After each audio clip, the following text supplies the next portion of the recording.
Hello guys, welcome back to the channel and welcome back to elite wrestling. तो guys आज भी हम AEW के कई सारे अपडेट्स और स्टोरीज के बारे में बात करने वाले हैं। और गाइज आज इस वीडियो में हम जानने वाले हैं कि हाल फिलहाल में विंस मैकमैन को AEW कंपनी को लेकर क्या पछतावा हो रहा है, जिसके साथ ही हम जानेंगे कि गाइज हाल फिलहाल में एंथनी बोवेंस ने अपने इंजरी को लेकर क्या अपडेट दी है। लास्ट वीक के डायनामाइट शो के ऊपर हुए यंग बक्स वर्सेस पाक एंड रे फिनिक्स इस मैच ने काफी बड़ी अचीवमेंट हासिल कर ली है। लास्ट वीक के डायनामाइट शो के व्यूअरशिप का क्वार्टर बाय क्वार्टर ब्रेकडाउन भी आ चुका है, जिसके साथ ही हम जानने वाले हैं कि गाइज लास्ट वीक के डायनामाइट शो की व्यूअरशिप को देखकर TNT नेटवर्क का क्या रिएक्शन था। तो गाइज ये सब बातें जानने के लिए ये वीडियो एकदम आखिर तक देखना। और गाइज अब ज्यादा देर ना लगाते हुए चलिए ये वीडियो शुरू करते हैं। और सबसे पहले बात करते हैं एंथनी बोवेंस की। और गाइज जानते हैं कि हाल फिलहाल में एंथनी बोवेंस ने अपने इंजरी को लेकर कौन सी अपडेट दी है। तो गाइज अगर आप हमारे चैनल के अपडेट्स रेगुलरली फॉलो कर रहे हैं तो आपको ये पता होगा कि गाइज द अक्लेम्ड के one half Anthony Bowens probably last month injured हो चुके थे। और गाइज एंथनी बोवेंस को उनके नी के अंदर टियर्ड मेनिस्कस की इंजरी हो चुकी थी, जिस इंजरी को ठीक करने के लिए एंथनी बोवेंस ने एक सर्जरी भी करवाई थी। और गाइज फिलहाल में एंथनी बोवेंस अपने इस इंजरी से रिकवर हो रहे हैं। पर गाइज इस वीक हुए AEW डार्क एलिवेशन शो के ऊपर हमें द बिग शो और द अक्लेम्ड का एक सेगमेंट देखने को मिला है, जिस सेगमेंट में बात करते हुए एंथनी बोवेंस ने अपने इंजरी के ऊपर थोड़े फार अपडेट्स दिए हैं। और यहाँ पर एंथनी बोवेंस ने बताया है कि हाल फिलहाल में उनकी इंजरी से रिकवरी कैसी चल रही है और हमें कब तक एंथनी बोवेंस AEW कंपनी के अंदर एक्शन में देखने को मिल सकते हैं। जो बातें यहाँ पर एंथनी बोवेंस ने रिवील की। और यहाँ पर बात करते हुए एंथनी बोवेंस ने कहा कि गाइज एंथनी बोवेंस AEW के डायनामाइट शो के ऊपर लेट नवंबर से एक टोर्ड मेनिस्कस के साथ रेसल कर रहे थे। पर जहां तक बात है उनकी इंजरी अपडेट की, तो गाइज हमें एंथनी बोवेंस काफी जल्दी AEW कंपनी के अंदर इंडिंग रिटर्न करते हुए दिखाई दे सकते हैं। और वो काफी जल्द रिटर्न कर आगे चलकर AEW के टैग टीम चैंपियनशिप्स के लिए भी चैलेंज करने वाले हैं। जो बातें यहाँ पर एंथनी बोवेंस ने कही, और इससे हम समझ सकते हैं कि गाइज हमें प्रोबेबली एंथनी बोवेंस का AEW कंपनी के अंदर काफी जल्द रिटर्न देखने को मिल सकता है। और गाइज क्या पता कि हमें आने वाले 1-2 हफ्ते के अंदर ही एंथनी बोवेंस AEW कंपनी के अंदर अपना रिटर्न करते हुए दिखाई दे। पर गाइज मैं आपको बताना चाहूंगा कि आप इस वीक के AEW डार्क एलिवेशन शो के सभी रिजल्ट्स हमारे चैनल के एप्लीकेशन के ऊपर जाकर चेकआउट कर सकते हैं। और आप ये वीडियो चेकआउट कर हमारे चैनल के एप्लीकेशन भी डाउनलोड कर सकते हैं, क्योंकि गाइज उस एप्लीकेशन के अंदर आपको काफी सारा स्टफ जानने को मिलता है। और गाइज आप मुझे कमेंट कर बताइए कि क्या आप द अक्लेम्ड को AEW के वर्ल्ड टैग टीम चैंपियनशिप्स के लिए चैलेंज करता हुआ देखना चाहते हैं या नहीं। लेकिन गाइज अब हम आगे बढ़ते हैं और बात करते हैं हमारे अगले अपडेट की। और गाइज जानते हैं कि लास्ट वीक के डायनामाइट शो के ऊपर यंग बक्स पाक और रे फिनिक्स के बीच में हुए मैच ने कौन सी अचीवमेंट हासिल कर ली है। तो गाइज अगर आपने हमारा लास्ट वीक के AEW के डायनामाइट शो का रिव्यू वीडियो देखा है तो आपको पता होगा कि गाइज लास्ट वीक के डायनामाइट शो के ऊपर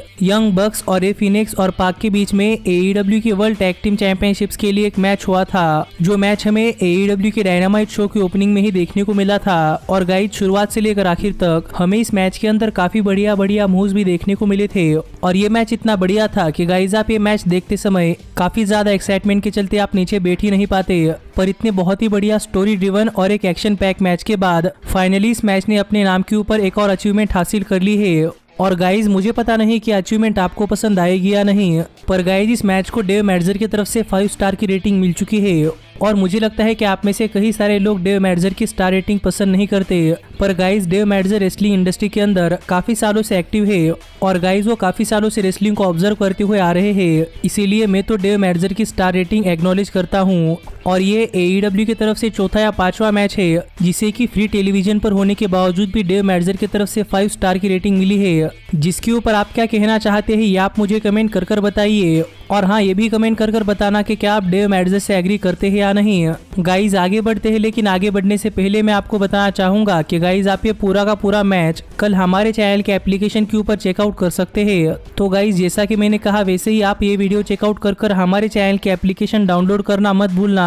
लेकिन गाइज अब हम आगे बढ़ते हैं और जरा बात करते हैं रेटिंग्स की। और जानते हैं कि लास्ट वीक के डायनामाइट शो की क्वार्टर बाय क्वार्टर रेटिंग्स क्या रही। गाइज मैंने आपको लास्ट वीक के डायनामाइट शो की ओवरऑल व्यूअरशिप तो पहले ही बता दी है, लेकिन गाइज हाल ही में लास्ट वीक के डायनामाइट शो की क्वार्टर बाय क्वार्टर व्यूअरशिप सामने आ चुकी है, जो कि मुझे लगता है कि आपको जरूर जान लेनी चाहिए। क्योंकि गाइज लास्ट वीक के डायनामाइट शो की व्यूअरशिप काफी दिनों बाद 1 मिलियन के पार आई है। और मैं यहाँ पर आपको लास्ट वीक के डायनामाइट शो की क्वार्टर बाय क्वार्टर व्यूअरशिप बताने वाला हूँ, जो कि अगर आपको समझ में नहीं आती तो गाइज मैं आपको बताना चाहूँगा कि गाइज यहाँ पर क्वार्टर का मतलब होता है स्पेसिफिक टाइम ड्यूरेशन, जो कि मुझे लगता है कि यहाँ पर 15 मिनट्स का है, क्योंकि गाइज यहाँ पर इस वीक के डायनामाइट शो के लिए 8 क्वार्टर्स की व्यूवरशिप सामने आई है, जो 15-15 मिनट्स अगर हम 8 बार कलेक्ट करते हैं तो गाइज ये डायनामाइट शो के पूरे 2 घंटे होते हैं। पर वही अगर हम बात करें इस वीक के डायनामाइट शो के फर्स्ट क्वार्टर की व्यूवरशिप की, तो गाइज इस वीक के डायनामाइट शो के फर्स्ट क्वार्टर की व्यूवरशिप रही 1.19 मिलियन व्यूवर्स, जहां पर यंग बक्स रे फिनिक्स और पाक को फेस कर रहे थे और दूसरे क्वार्टर में भी यही मैच चल रहा था। लेकिन गाइज दूसरे क्वार्टर की व्यूवरशिप रही 1.22 मिलियन व्यूवर्स, थर्ड क्वार्टर की व्यूवरशिप रही 1.19 मिलियन व्यूवर्स, फोर्थ क्वार्टर की व्यूवरशिप रही 1.17 मिलियन व्यूवर्स, फिफ्थ क्वार्टर की व्यूवरशिप रही 1.35 मिलियन व्यूवर्स, सिक्स्थ क्वार्टर की व्यूवरशिप रही 1.24 मिलियन व्यूवर्स, सेवंथ क्वार्टर की व्यूवरशिप रही 1.17 मिलियन व्यूवर्स और गाइस फाइनल और एट्थ क्वार्टर की व्यूवरशिप रही 1.2 मिलियन व्यूवर्स। जो देखा जाए तो सच में इस वीक के डायनामाइट शो के अंदर रेटिंग्स में काफी बड़ा बूस्ट है। और मैं आपको फिर एक बार कहना चाहूंगा कि गाइज आप इसका डिटेल में एक्सप्लेनेशन चाहते हैं तो गाइज आप ऊपर आए हुए कार्ड के ऊपर क्लिक कर हमारे चैनल के एप्लीकेशन के ऊपर जाकर वहां से आर्टिकल पढ़ सकते हैं। पर जहां तक बात है इस व्यूवरशिप की, तो गाइज मुझे लगता है कि ये व्यूवरशिप AEW के लिए काफी अच्छी है, पर देखना पड़ेगा कि क्या नेक्स्ट वीक AEW ये व्यूवरशिप मेंटेन रख पाती है या नहीं। लेकिन गाइज अब हम आगे बढ़ते हैं और बात करते हैं हमारे अगले अपडेट की और जानते हैं कि AEW के लास्ट वीक के डायनामाइट शो की व्यूवरशिप 1.2 मिलियन व्यूवर्स आने के बाद फिलहाल में TNT नेटवर्क का इसके ऊपर क्या रिएक्शन है और TNT नेटवर्क का AEW के इस व्यूवरशिप के ऊपर क्या कहना है। तो गाइज मैंने आपको अभी बताया है और गाइज मैंने आपको पहले भी बताया है कि गाइज लास्ट वीक के डायनामाइट शो की ओवरऑल व्यूवरशिप 1.219 मिलियन व्यूवर्स आई थी, जो देखा जाए तो AEW के फर्स्ट एवर डायनामाइट शो के बाद सेकंड हाईएस्ट व्यूवरशिप है। पर यही इसी व्यूवरशिप के ऊपर बात करते हुए हाल ही में TNT नेटवर्क ने अपने वीकली न्यूज लेटर के अंदर AEW को काफी ज्यादा अप्रिशिएट किया है। और गाइज यहाँ पर अपने वीकली न्यूज लेटर के अंदर बात करते हुए TNT नेटवर्क ने लिखा कि गाइज TNT नेटवर्क इस वीक के AEW के डायनामाइट शो की व्यूवरशिप को लेकर काफी ज्यादा खुश है। और गाइज डायनामाइट शो की व्यूवरशिप में इतना ज्यादा इंक्रीज देखकर TNT नेटवर्क ने AEW की काफी ज्यादा तारीफ की है। और गाइज माना कि इस वीक का डायनामाइट शो एक रेगुलर डायनामाइट शो था, लेकिन गाइज इस वीक के डायनामाइट शो को WWE NXT की तरफ से कोई कंपटीशन नहीं था, जिससे इस वीक के डायनामाइट शो की व्यूवरशिप भी बढ़ी है। और इसी वजह से TNT नेटवर्क AEW से बहुत ज्यादा खुश है, क्योंकि गाइज लास्ट वीक का डायनामाइट शो वेडनेसडे के ऊपर यूनाइटेड स्टेट्स में देखे जाने वाले टॉप 150 केबल टीवी प्रोग्राम्स के अंदर सेकंड नंबर के ऊपर आया था, जो देखा जाए तो AEW के लिए भी काफी बड़ी अचीवमेंट है। पर AEW के व्यूवरशिप से TNT नेटवर्क काफी ज्यादा खुश है, इससे ज्यादा AEW को क्या चाहिए। पर इस स्टोरी के ऊपर आपका क्या कहना है ये आप मुझे कमेंट कर बताइए। लेकिन गाइज अब हम आगे बढ़ते हैं और बात करते हैं हमारे सबसे मेन और सबसे फाइनल अपडेट की। और गाइज जानते हैं कि AEW को लेकर विंस मैकमैन क्यों इतना ज्यादा पछता रहे हैं और क्यों विंस मैकमैन को ऐसा लग रहा है कि विंस मैकमैन ने AEW कंपनी को लेकर एक काफी बड़ी गलती कर दी है। तो गाइज मैंने आपको अभी पिछले 2 अपडेट्स में बताया है कि गाइज इस वीक के डायनामाइट शो की व्यूवरशिप 1 मिलियन के ऊपर आई है और यहाँ पर AEW की व्यूवरशिप 1.2 मिलियन आई है। तो वही फिलहाल में WWE रॉ और स्मैकडाउन की व्यूवरशिप एवरेज 2 मिलियन के आसपास आती है, जो देखा जाए तो WWE के लिए काफी शेम की बात है। पर इसी सिचुएशन के ऊपर बात करते हुए हाल ही में डेव मैडजर ने अपने रेसलिंग ऑब्जर्वर पॉडकास्ट के अंदर रिवील किया है कि गाइज WWE के बैकस्टेज में AEW के रेटिंग्स को देखकर क्या हाल है और क्यों विंस मैकमैन को लग रहा है कि विंस मैकमैन ने AEW कंपनी को लेकर काफी बड़ी गलती कर दी है। और यहाँ पर बात करते हुए डेव मैडजर ने कहा कि गाइज WWE के बैकस्टेज में फिलहाल में आई हुई AEW डायनामाइट शो की व्यूवरशिप देखकर सभी लोग पैनिक में तो है, लेकिन गाइज कोई ये बात नहीं जताना चाहता कि वो भी AEW डायनामाइट शो की व्यूवरशिप देखकर सरप्राइज है। पर फिलहाल में WWE का बैकस्टेज माहौल देखकर डेव मैडजर को भी लगता है कि गाइज WWE के बैकस्टेज में काफी सारे लोग AEW को लेकर पैनिक में है कि कहीं आने वाले दिनों के अंदर AEW डायनामाइट शो की व्यूवरशिप और भी ज्यादा ना बढ़ जाए। पर वही दूसरी तरफ विंस मैकमैन के ऊपर बात करते हुए डेव मैडजर ने यह रिवील किया कि गाइज विंस मैकमैन AEW को लेकर काफी ज्यादा पछता रहे हैं, क्योंकि गाइज विंस मैकमैन को लग रहा है कि विंस मैकमैन ने AEW कंपनी को लेकर एक काफी बड़ी गलती कर दी है। और यहाँ पर बात करते हुए डेव मैडजर ने यह कहा कि गाइज WWE नेटवर्क पर स्टोन कोल्ड स्टीव ऑस्टिन की podcast the broken skull session के ऊपर क्रिस जेरिको का AEW कंपनी के साथ अंडर कॉन्ट्रैक्ट होते हुए आना ये काफी सरप्राइजिंग चीज थी। पर गाइस विंस मैकमैन ने ही स्टोन कोल्ड को इस बात की परमिशन दी थी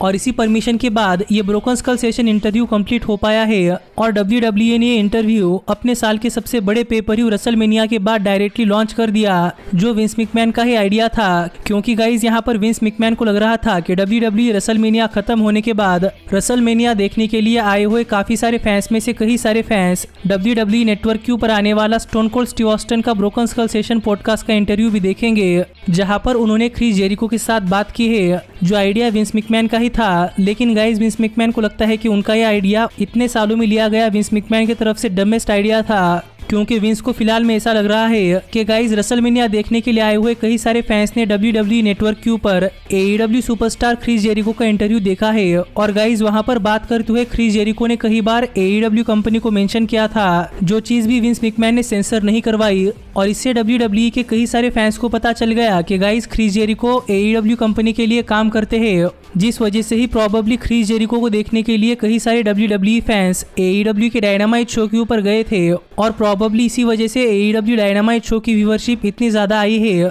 जो विंस मैकमैन को लगता है। और इसीलिए फिलहाल में विंस मैकमैन पछता रहे हैं कि उन्होंने क्रिस जेरिको का ब्रोकन स्कल सेशन के ऊपर इंटरव्यू राइट आफ्टर रेसलमेनिया ही क्यों डाल दिया। पर गाइस जहां तक बात है मेरी, तो गाइस मैं विंस मैकमैन के थ्योरी से टोटली एग्री नहीं करता, क्योंकि गाइस मुझे नहीं लगता कि क्रिस जेरिको को WWE नेटवर्क के ऊपर देखने के बाद WWE के कई सारे फैंस AEW का डायनामाइट शो देखने के लिए आए हैं, बल्कि मुझे ये लगता है कि इस वीक AEW की व्यूअरशिप इतनी ज्यादा इसलिए बड़ी है क्योंकि गाइस उनके कंपटीशन में WWE NXT नहीं था। पर गाइस मैंने फिर भी आपको अभी AEW डायनामाइट शो की क्वार्टरली व्यूअरशिप बताई थी, जहां पर भी हमें क्रिस जेरिको के मैच की ही सबसे ज्यादा व्यूअरशिप देखने को मिली है, जो कि थी 1.3 मिलियन व्यूअर्स, जिससे कहना पड़ेगा कि गाइस अभी भी काफी सारे फैंस क्रिस जेरिको को फॉलो करते हैं। पर विंस मैकमैन की सोच के ऊपर आपका क्या कहना है, ये आप मुझे कमेंट कर बताइए। और क्या आपको भी लगता है कि विंस मैकमैन का रेसलमेनिया के बाद डायरेक्टली क्रिस जेरिको का इंटरव्यू अपने WWE नेटवर्क के ऊपर अपलोड करना ये डिसीजन सही था या नहीं? लेकिन गाइज अब मैं मिलता हूँ आपसे अगली वीडियो में, पर ऐसे ही AEW के सभी रियल टाइम अपडेट्स जानने के लिए हमारे चैनल की एप्लीकेशन डाउनलोड करना मत भूलना। पर तब तक stay healthy, stay happy and keep watching elite wrestling. Hey, did you like that video? Click the screen for more. And where do you think you're going? Check out our official merchandise page and to support the entire cast. And thanks so much for being the elite. The elite. The elite. What, Nick, you're not going to sing it all with me this time?